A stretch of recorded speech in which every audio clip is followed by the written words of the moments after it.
Hi hello. നമ്മളിപ്പോൾ ഇത് അരുവിക്കരയാണ് കേട്ടോ. ഇന്നിവിടെ ഒരു ചടങ്ങുണ്ടായിരുന്നേ, അതിന് വന്നിട്ട് നമ്മൾ നാത്തൂൻ്റെ വീട്ടിലിരിക്കുകയാണ്. അപ്പോൾ വൈകുന്നേരമേ ഞങ്ങൾ ഇനി പോകത്തുള്ളൂ. അപ്പോൾ ഞാനും മൂത്ത നാത്തൂനും ഇളയ നാത്തൂനെ കൊണ്ട് ചേട്ടത്തിക്ക് ഒരു കല്യാണം ഉള്ളതുകൊണ്ട് തന്നെ അവരങ്ങാണ് കേട്ടോ. അപ്പോൾ ഇർഫാനാണെങ്കിൽ എവിടെ പോകാനായിട്ട് ഇതുകൊണ്ട് കുറേ ഷൂ ഒക്കെ പറക്കി കൊണ്ടുവന്ന് വെച്ചിരിക്കുകയാണ്. അതിലേത് കൊള്ളാം ഏത് കൊള്ളൂല എന്ന് പറഞ്ഞുകൊണ്ട് അവിടെ കിടന്ന് തപ്പുവാണ് കേട്ടോ. പിള്ളേരാണെങ്കിൽ ഉള്ള ആക്രി എല്ലാം പറക്കിയിട്ടും കളിക്കുന്നുണ്ട്.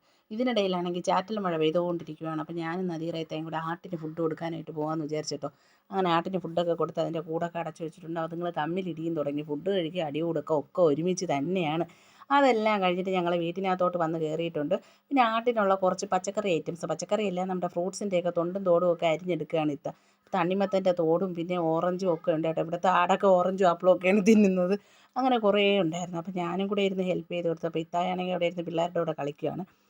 അത് കഴിഞ്ഞ് നമ്മളിങ്ങനെ കുറേ അരിഞ്ഞൊക്കെ പറക്കി കേട്ടോ. അരിഞ്ഞ് പറക്കിയിട്ട് ഇത്താരൊക്കെ ഇപ്പോൾ കപ്പലണ്ടി കുപ്പിക്കകത്ത് പോയി കയറ്റിയിട്ടുണ്ട്. അപ്പോൾ ഇവിടെ നിറച്ച് കപ്പലണ്ടി ഉണ്ടായിരുന്ന പിള്ളേരൊക്കെ വാരി വാരി തീർന്നു. പിന്നെ ഉള്ളത് ഞങ്ങളെല്ലാവരും കൂടി കൈയിട്ട് പറക്കിയിട്ടുണ്ട്. പറക്കിയതിന് ശേഷം ഞാനും കൂടെ കുറച്ച് അരിഞ്ഞു കൊടുത്ത് സഹായിക്കാമെന്ന് വിചാരിച്ചു കേട്ടോ. അങ്ങനെ ഞാനും കൂടെ കുറച്ച് അരിഞ്ഞു കൊടുത്ത് സഹായിക്കാനായിട്ട് പോയിട്ടുണ്ട്. അപ്പോഴത്തേക്ക് ഇത്ത പറഞ്ഞ് നീ ഇവിടെ ഇരുന്ന് അരികെ ഞാൻ പോയി ചായ ഇടാമെന്ന്. അങ്ങനെ നമ്മൾ ചായയൊക്കെ ഇട്ടു കേട്ടോ. അപ്പോൾ കട്ടൻ ചായ, എനിക്ക് കട്ടൻ കുടിക്കുന്നതുകൊണ്ട് കട്ടനും ഇട്ട് ബാക്കി എല്ലാവർക്കും പാൽ ചായ എടുത്തു. അങ്ങനെ നമ്മൾ വെളിയിലോട്ട് നോക്കിക്കൊണ്ടിരുന്ന് ചായയൊക്കെ കുടിച്ചു കേട്ടോ. അപ്പോൾ ഇത്രയേ ഉള്ളൂ. Bye bye.